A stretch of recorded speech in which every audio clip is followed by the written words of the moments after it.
Hey, welcome back to the Woodgrafter. Today we're starting a two-part episode looking at how to make this rather stylish keepsake box. That sounds good? Stick around.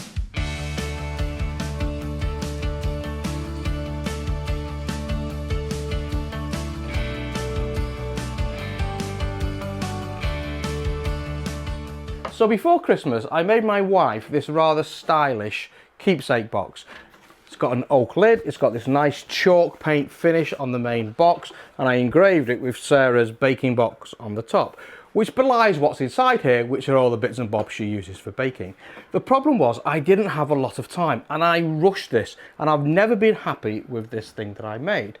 I didn't quite get the panel, didn't put enough attention in the panel, and I can already see it beginning to bow a little bit because I didn't worry too much about the grain. I just threw it together, and some of these corners, when I sanded them, I just took them mistakenly out of square. A bit enthusiastic with the sander really, and I didn't really like the catch and so on and so. So there's enough errors on this for me to say I don't like it. So this weekend it's all about fixing that and making a keepsake box that I'm proud of and my wife will use. So today we're going to get the foundations of the box in place. We're going to start by gluing up an oak panel, but in such a way where it does not warp over time. And we're going to take some care and create the main box so everything's nice and sharp and crisp on the angles. We'll get it all made, we'll get it all glued up, and then in the next episode we'll come back, we'll fit it all together, size everything up, do the engraving and put the finish on. So with that said, let's start looking at this oak panel. The top is actually a laminated oak panel, and I'm going to take it out of this chunk of oak I've got knocking around the workshop. So this oak is about 50 millimeters thick, it's about 660 millimeters long, and overall it's around about 220 wide.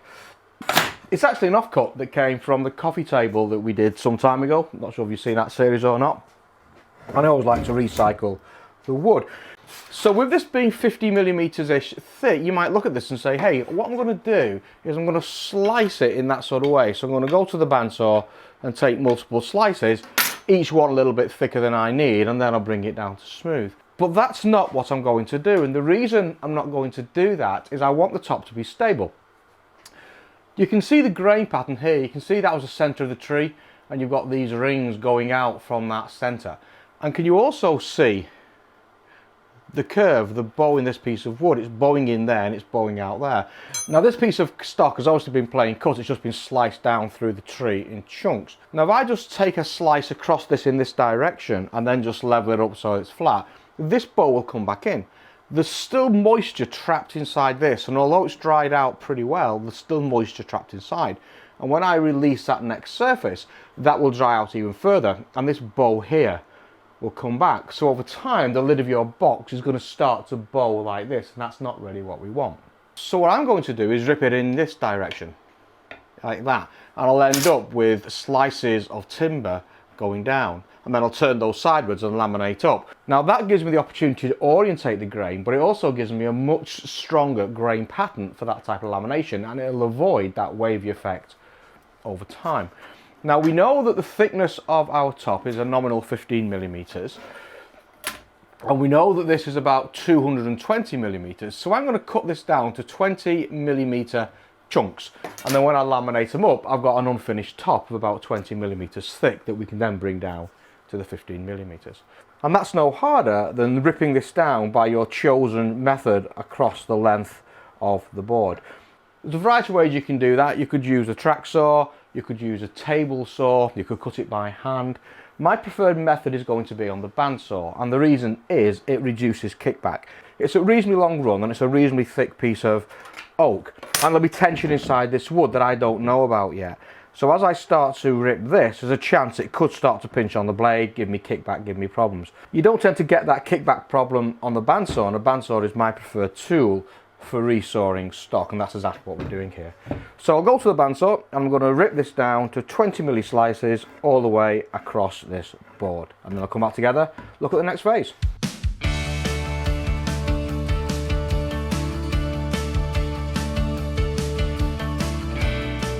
So you can see what I'm going for here. These will come together like so, and that will give me a nice board with an alternating grain pattern at the end, and that's going to give me a really strong glue up. So obviously these edges now need jointing, and again there's a variety of ways that we can joint these. I could take them over to the big planer jointer, but for a change I'm going to use the router table to actually do the jointing on these, just so you can see that technique. Now, to joint an edge with a router, you're going to need a few things. Obviously, you're going to need a router table. You can't do this freehand. And you're going to need one of these fences that's not only a split fence, but you've got the ability to bring one edge of that fence forward. Now, in this particular situation, on this design, which is quite a classic design, that's achieved by just using these two square bars. And if you look at the fence here, you can see you've got these different slots. Now these bars go down into whichever slot you wish, and that just brings this white side of the fence forward. Let me show you that. So I'm just loosening the left hand side of the fence off, and you can see that now pulls forward.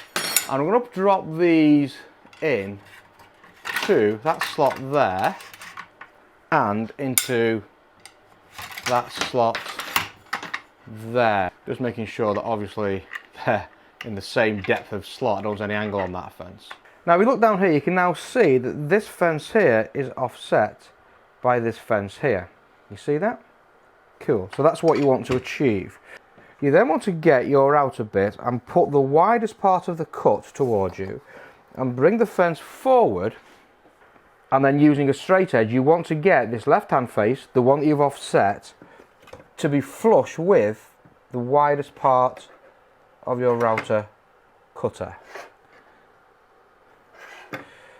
which in my case is going to be there, and then lock your fence. Doesn't matter whether it's square or not, you just want this fence here to be flush with the widest part of the cutter. So you can see what's going to happen now. As I bring my stock through, it's obviously going to trim itself off and come flush with this fence, and that will give you a good jointed edge.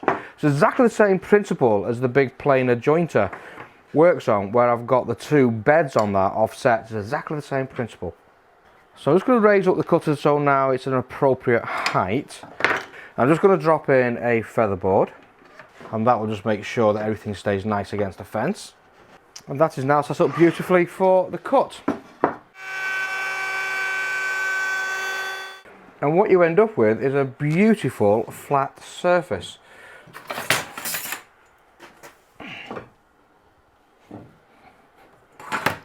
That's all ready for jointing. And what you end up with after a bit of time are all these edges, top and bottom, all nicely jointed. And you can see that when you bring this together and put some hand pressure on it, you can see you do get a reasonably tight joint. Now you're not going to get a good a joint on that as you do with a dedicated machine like your planer jointer, but if you don't have one and you're just doing a simple panel, this technique would work really well for you. Now don't forget that these edges here are still rough cut, and although they're sort of kind of same height, they're actually variation on it. Now you can go ahead and glue the panel at this stage. Because I do have a planer jointer and a thicknesser, I'm now going to bring all those slats down to around about 17mm. That'll make my glue up easier, and it will make my final preparation once the glue's dried easier as well, because it'll all be more or less the same. So I'm just going to whiz these over onto my thicknesser now and bring them all down to a nominal 17mm. So these are all brought down to about 17mm thick. They're all about whatever width they are from when we jointed them. And when I was bringing it down, these two here, I noticed I had some damage in the material, combination of me catching it when I was trying to thickness it, so my fault, and a combination of drifting out there on the bandsaw. But they won't come down to the 17mm, so I've rejected those. Now the overall size of the box I'm making is 380 by 275. So as long as I have more than 380 and my length is currently 600, so weighs more, and more than 275, I'm currently on 315-ish, I'm in good shape. So I've just orientated these now into what I think is a pleasing sort of grain, and I just want to put some light clamping pressure on. No glue, just light clamping pressure. And I just want to see where these close up to give me a nice board. Now you shouldn't have to go mad on the clamping pressure, but you just do want to put that pressure on to see how it's going to look.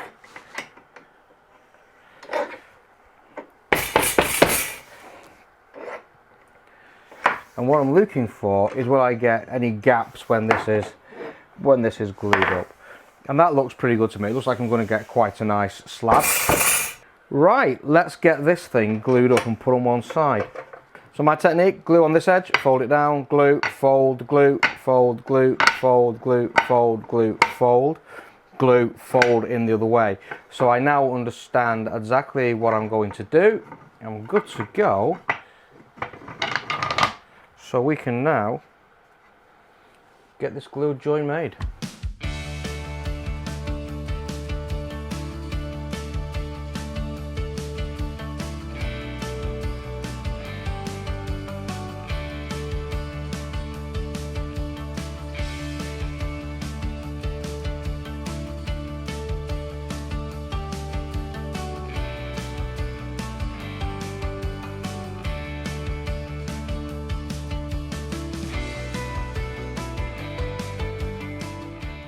So there you go, that's the oak panel nicely glued up and drying, all the joints are tight.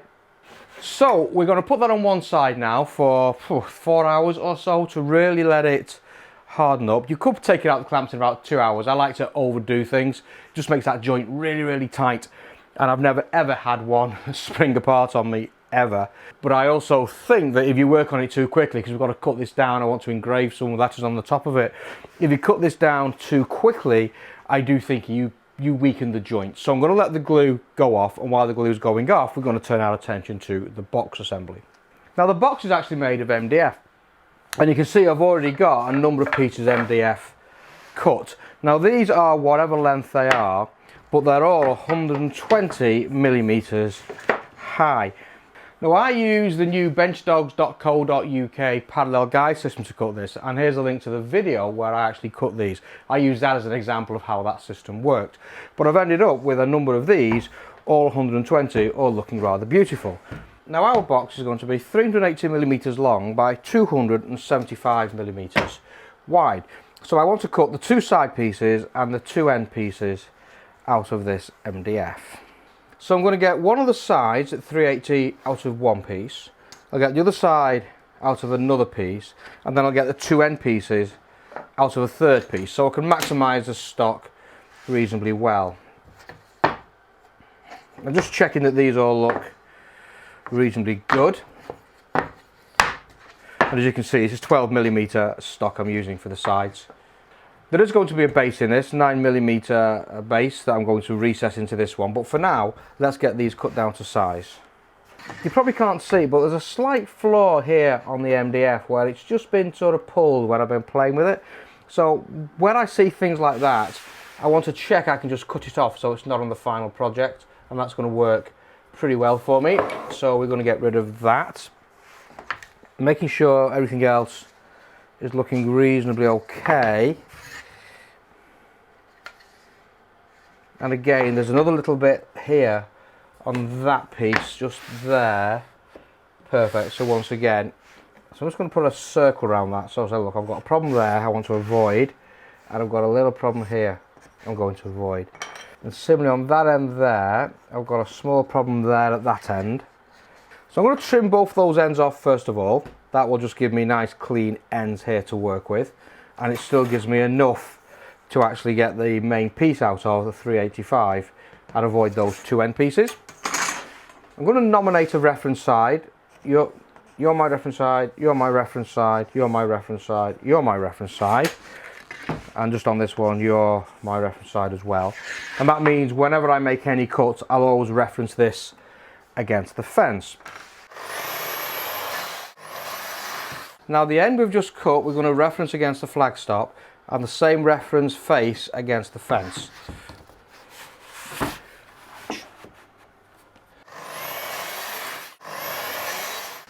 And they should, in theory, be exactly the same length, and no big surprises. They are. I want to do something similar on this one. I don't think there's anything on the edges I need to work around. That all looks good to me. But but our measurement needs to be 275. So we're going to adjust this now to be 275. And we'll just whiz this end off to give us a clean end to work from. And now with the reference face against the fence and that end we've just cut against the flagstop, we can now make these two cut to 275. So you can see the basic structure of our keepsake box. Painted white, nice oak panel, gorgeous. Now my next job is I'm going to mitre these corners to 45 degrees, and that's just going to be a simple glued mitered joint. There'll be a panel in the bottom glued into the bottom as well that gives it some additional strength, and that's going to be way strong enough for everything that we need. There's a variety of ways that we can do the mitre. We could use the Capex, pushing on its side. You could use your table saw as you cut those to length. I could have even used a track saw as I cut these down to their final length. I like to use my router table for this, and with a 45 degree router bit. If you set a 45 degree router bit inside your router table, have a good fence in place, you really can get an accurate cut on this one, and it's my preferred method for doing it. Now, as you might know, I actually built my router table, and in my router table I've got a router that actually pivots to 45 degrees, a whole set of angles. So I've got a pivoting router inside here. If you want to see how I made that table, check out this video here. So I'm going to set this up for a 45 degree cut, and that will give me the miters. Let's get this thing set up. So here's my setup. I've got my fence installed. I've got my Incra miter gauge, and I've made sure that my miter gauge is dead on 90 degrees to the fence just by simply using a trusted square to make sure that's good. And I've locked that into position. I've angled my router to 45 degrees here, and I've got a straight cut bit inside it. Now if your system doesn't angle, just use a 45 degree router bit inside there with a straight router, and you'll get to the same outcome. Now the next job is to set the height of this router bit, because I want that router bit to give me a perfect 45 degree cut without taking any of the length off my stock. So I've got two pieces of stock of the same size as the ones we're using. I'm just going to put them either side of that router bit like so.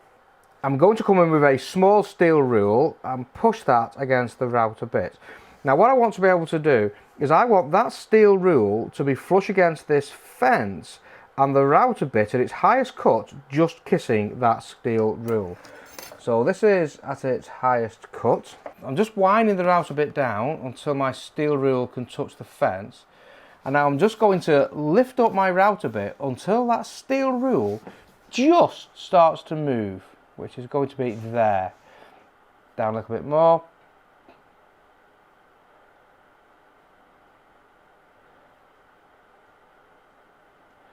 There, and then I'm going to lock it in at that position. Now that means when I bring my stock in to cut, the cut will end directly on this surface, give me that beautiful 45 degrees underneath. I'm of course going to use a couple of scrap pieces just to test that, so we'll make a 45 in that piece, a 45 in that piece, and then we'll just check we've got a 90 degree corner. I've dropped a couple of feather boards on, or in my case the Jessam clear cut stock guides, and that's just to make sure that everything's held flat against the surface. In this case they also pull them into the fence, which helps with my accuracy overall, so my job is no harder than guiding this through. The system will take care of the rest for me.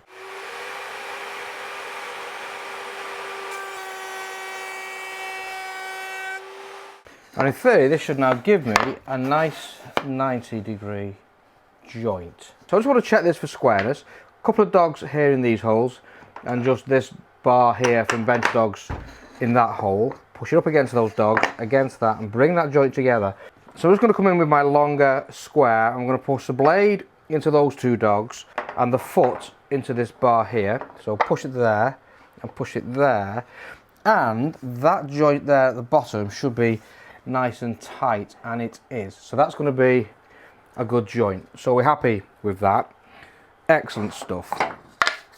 And I noticed when I cut it that it didn't take anything off the top surface, so I also know I've got it just at the right height. But I did notice that somewhere here, I did notice here that it did actually tear out a little bit of the MDF, so we're going to put a sacrificial board on the job as well.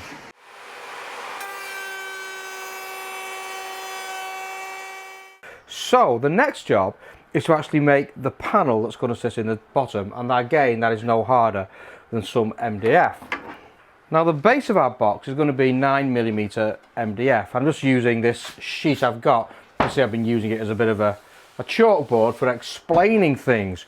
This is actually how you calibrate the stepper motor in a CNC. Fascinating subject. Look out for that video. Riveting. But I'm going to recycle this and put it to purpose as the base of my box. So what I want to do in all of these pieces is to route a 9mm channel on the bottom, and that means that can then be glued in place, and it gives the box a lot of structural strength. Now I want a working height of 100mm inside the box, so the top of the base panel cannot be any higher than that 100mm mark. I then know that that is going to be 9mm, which takes me to there. So if I make the base of my channel somewhere around about 10mm in, that's going to give me the working height inside the box.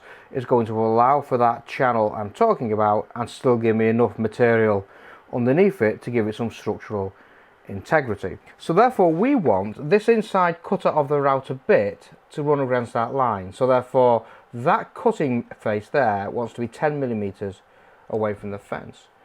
Another way of looking at that, this cutting edge here, allowing for 9mm, wants to be 19mm away from that fence, and that is slightly easier to set up.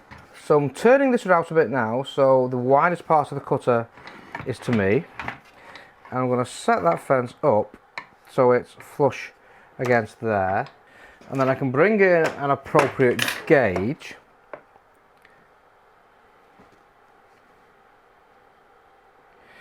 zero that position,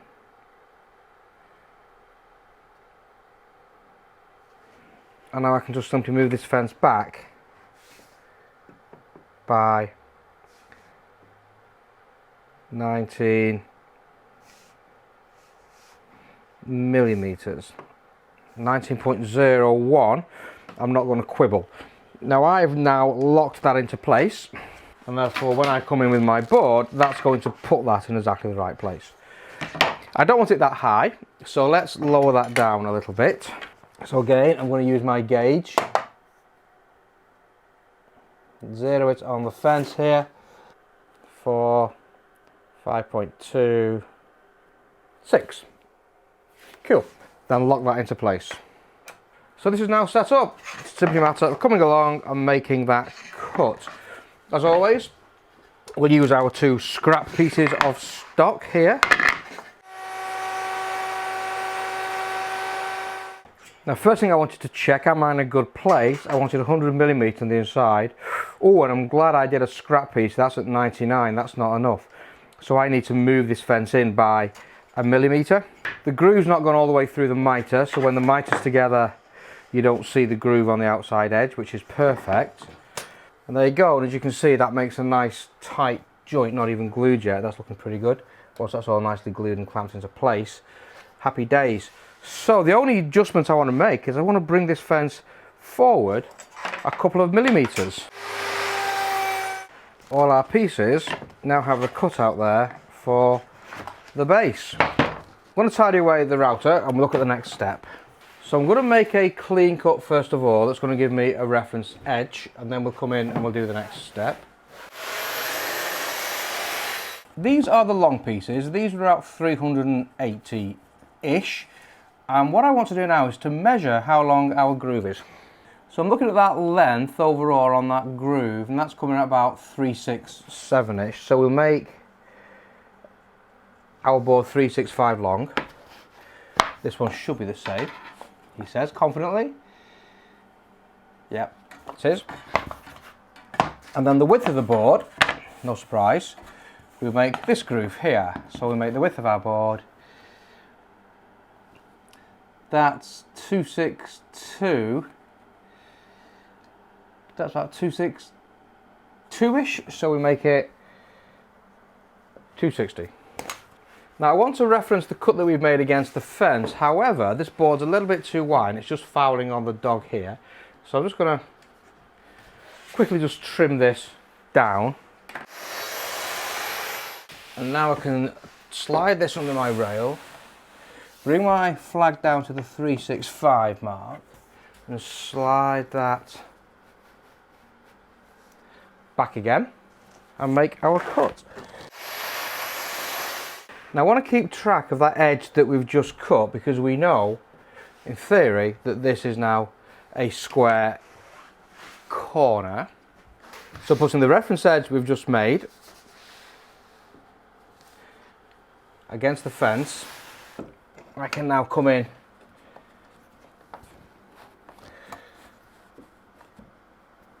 to that 260 cut. Okay, so everything is now sanded up. I didn't sand these top parts or this bottom part. We'll do that with hand sanding when the box is constructed. And I was very careful with these edges here on our joints. It's all nice and clean now, so we're ready to glue this up. Clamping on this one, I'm going to do something a little bit different. I'm going to use these corner clamps, these strap clamps. I find them really quite cool for this. It pulls everything nice and square for you and makes it super tight. In case you're wondering, I sanded all this down to a 320 grit. I find the higher the grit you can have with MDF, the better off the paint finish is. And obviously when the box is all together,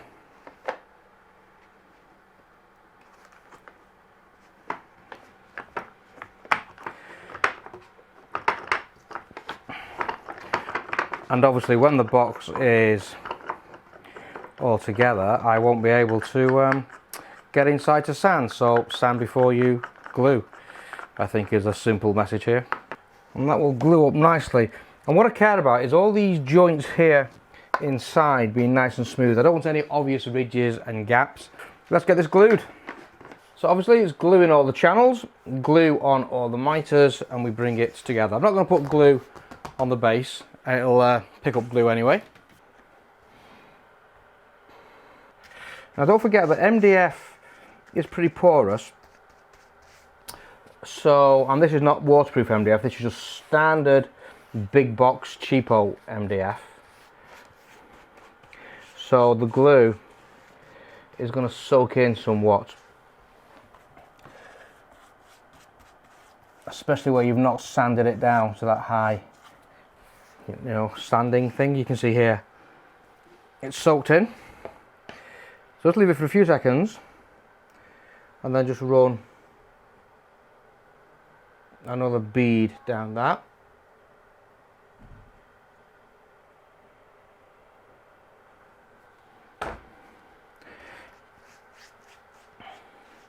It's like any glue, you want it to sort of kind of sit translucent on the top there. You don't want it to vanish.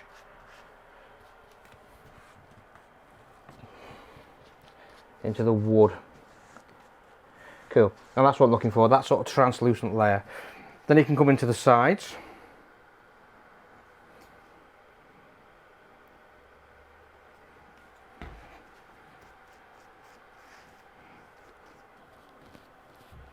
It will go off slightly quicker than it normally would, and that's because it soaks in to your MDF. So before you assemble this, just make sure you've still got that nice transparent edge. Good.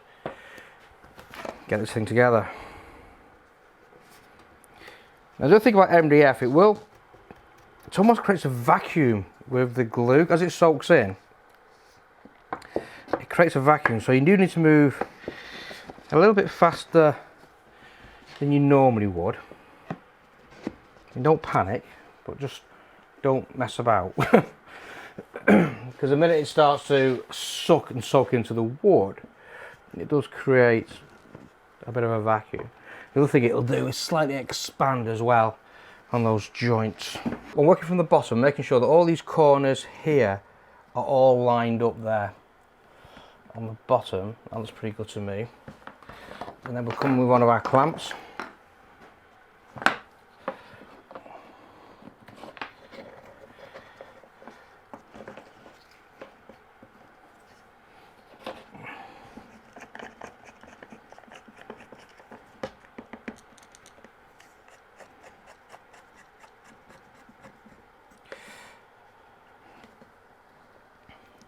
Make sure all those internal corners are good.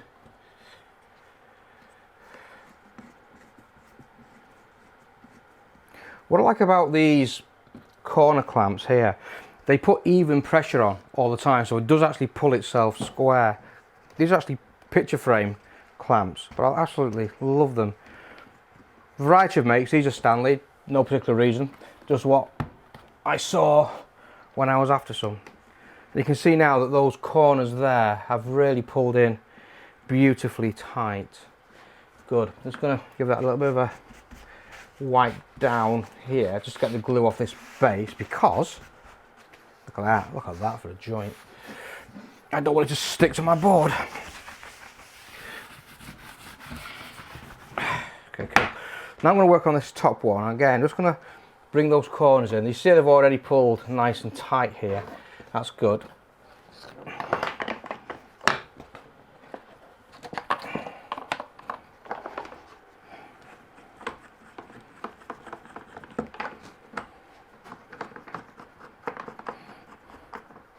I find put a little bit of tension on this, and then you can slide these up and you can adjust as you go. See how that pops in there nicely? And that one too. And that one 3. So this one's bound to be right 4. And now I can tighten that down. Nice and tight. Let's see that joint at the top. Just close up. Just close up.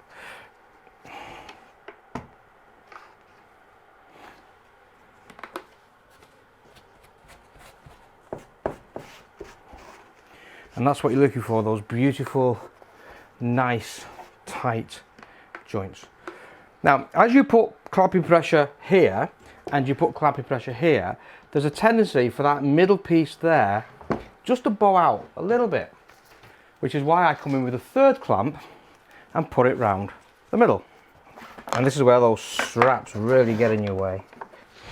And that will just stop the middle of your box just springing out.